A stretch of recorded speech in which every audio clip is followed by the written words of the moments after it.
bulanan akibat biaya tambahan yang muncul secara otomatis. Oleh karena itu, pada kesempatan kali ini, saya akan menyampaikan pidato berjudul Gaya Hidup Hemat, Bijak Menggunakan Layanan Pesan Antar Makanan secara online pada mahasiswa. Teman-teman mahasiswa yang saya hormati, kita mungkin sering merasa bahwa pesan makanan online tidak memberikan dampak yang begitu besar pada pengeluaran, apalagi ketika kita melihat adanya diskon atau promosi tertentu, membuat kita merasa bahwa biaya yang dikeluarkan itu sudah cukup ringan.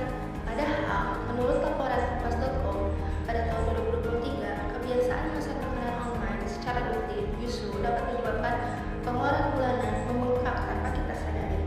Hal ini dikarenakan adanya ongkos kirim, pajak, dan biaya kargo yang jika dijumlahkan dalam satu bulan jumlahnya itu cukup besar.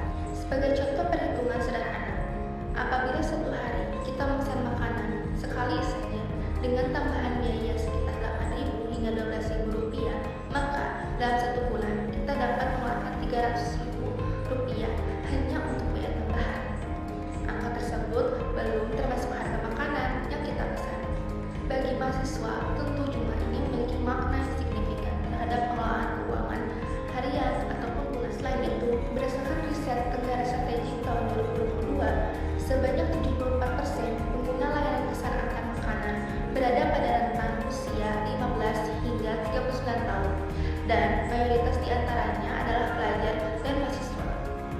Data ini menunjukkan bahwa kelompok usia kita adalah pengguna yang paling aktif serta paling rentan terhadap perilaku konsumtif akibat kenyamanan layanan digital. Lebih lanjut, Bank Indonesia pada tahun 2023 mencatat bahwa peningkatan transaksi digital dalam layanan pemesanan makanan telah menggeser pola konsumsi masyarakat menjadi lebih spontan, cepat, dan cenderung tidak terkontrol. Sistem digital yang dirancang untuk mempermudah dan mempercepat proses pembelian secara psikologis membuat kita lebih mudah tergoda untuk berbelanja berdasarkan keinginan sesaat daripada kebutuhan.